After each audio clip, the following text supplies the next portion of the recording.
আগামী ডিসেম্বর কিংবা 2026-এর জুনের মধ্যে নির্বাচন। এখন প্রশ্ন হচ্ছে এই যে আমরা কি সত্যি সত্যি ওই সময়ের মধ্যে নির্বাচনের দিকে যাচ্ছি, নাকি জাতিসংঘে ডাকবে আমাদেরকে এবং আমরা জাতিসংঘের শান্তি মিশনের যোগদান করব এবং রাখাইন করিডোর রক্ষা করার জন্যে আমরা নিয়োজিত হয়ে একটা তৃতীয় পক্ষ হিসাবে কোনো যুদ্ধর জড়াতে যাব কি না এই ডিসেম্বর 2025 থেকে 2026-এর মধ্যে। সুতরাং আবারও আমার কাছে একটা সন্দেহ দেখা দিছে যে আমরা কি সত্যি সত্যি আগামী ডিসেম্বর 2025 কিংবা জুন 2026-এর মধ্যে কি নির্বাচনের দিকে এগুচ্ছি, নাকি আমরা তৃতীয় শক্তি হিসাবে আরাকান আর্মি এবং বার্মা জান্তার সাথে তৃতীয় পক্ষ হিসাবে যুদ্ধে জড়াতে চাচ্ছি। এটা আমার কাছে প্রশ্ন। আর সেই পর্যন্তই কি এই বর্তমান সরকারের মিশন কিনা প্রশ্ন রাখলাম। এখনও বাংলাদেশের টক অফ দ্য টাউন বা টক অফ দ্য কান্ট্রি চলছে রাখাইন মানবিক করিডোর। খুব সহজ করে যদি বলা যায় আসলে মানবিক করিডোরটা কি। পৃথিবীর নানান জায়গায় নানান সময় যুদ্ধ চলে, দুই দেশের মধ্যে একাধিক দেশের মধ্যে যুদ্ধ চলে।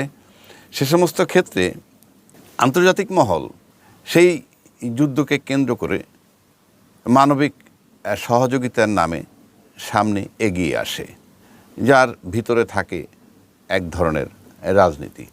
মূলত জাতিসংঘ যেটা আছে পৃথিবীতে, সেই জাতিসংঘকে বলা হয় যে প্রভাবশালী দেশগুলো সবচেয়ে বেশি ব্যবহার করে এবং সেক্ষেত্রে সবার আগেই আসে মার্কিন যুক্তরাষ্ট্রের বা ইউএসের নাম। তো মায়ানমারে সামরিক জান্তা এবং আরাকান আর্মি এদের মধ্যে চলছে লড়াই বেশ বহুদিন ধরে।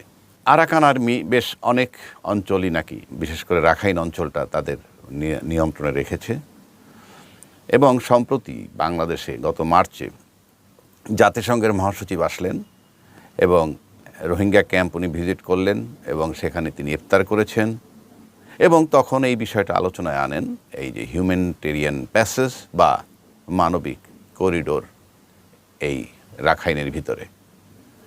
এবং তারপরে চলতি মাসের আমাদের এখানে প্রায় এই মাসের শেষের দিকে, বিশেষ করে মানে এপ্রিলের শেষের দিকে এটা বেশ আলোচনায় আসে যে বাংলাদেশের বর্তমান সরকার সম্মত হয়েছেন বা হতে যাচ্ছেন। তখন থেকে আলোচনাটা চলমান। সিম্পল যদি বলি যে মানবিক করিডোর বলছে রাখাইনে যে করিডোরটা হবে, সেই করিডোরটা কি?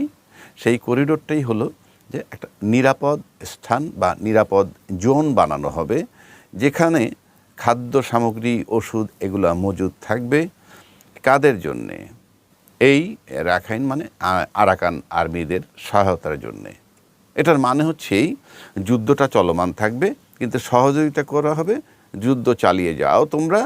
আর মানবিক সহায়তা বলতে যেটা বোঝায় সেটা জাতিসংঘ দিবে। তার ভিতরে খাদ্য, ওষুধ এগুলা বিশেষভাবে স্থান পায়, কিন্তু আর কি কি থাকে সেগুলা থাকে অলিখিত, অনেক কিছুই থাকে। যাই হোক, সেটা আমার বিষয় নয়। বিষয় হচ্ছে যে এখানে যে মানবিক সহায়তাটা পৌঁছাবে, সেটা পৌঁছানোর জন্য যেটা যে প্যাসেজটা দরকার সেটা হলো বাংলাদেশ। ইতিমধ্যে এটা চুজ করে ফেলা হয়েছে বলে মনে হয় এবং সেজন্যই বাংলাদেশের নামটা আসছে। তার মানে মায়ানমার করিডোর মানেই হচ্ছে ইনডাইরেক্টলি আবার বাংলাদেশের ভিতর থেকে একটা করিডোর, যেই করিডোর থেকে খাবারটা বা ওষুধ বা অন্যান্য সাহায্য সহযোগিতা পৌঁছাবে রাখাইনে। এটাকে নিয়ে চীন আর ভারত তারা বলতেছে এটা আবার কোনো তৃতীয় প্রক্সি যুদ্ধ কিনা। তাই প্রক্সি যুদ্ধ শুনলেই মানুষ সাধারণভাবে বলবে যে প্রক্সি যুদ্ধটা কিভাবে হয়। ইনফ্যাক্ট এই যে করিডোর যেটা বানানো হয় যুদ্ধ চলা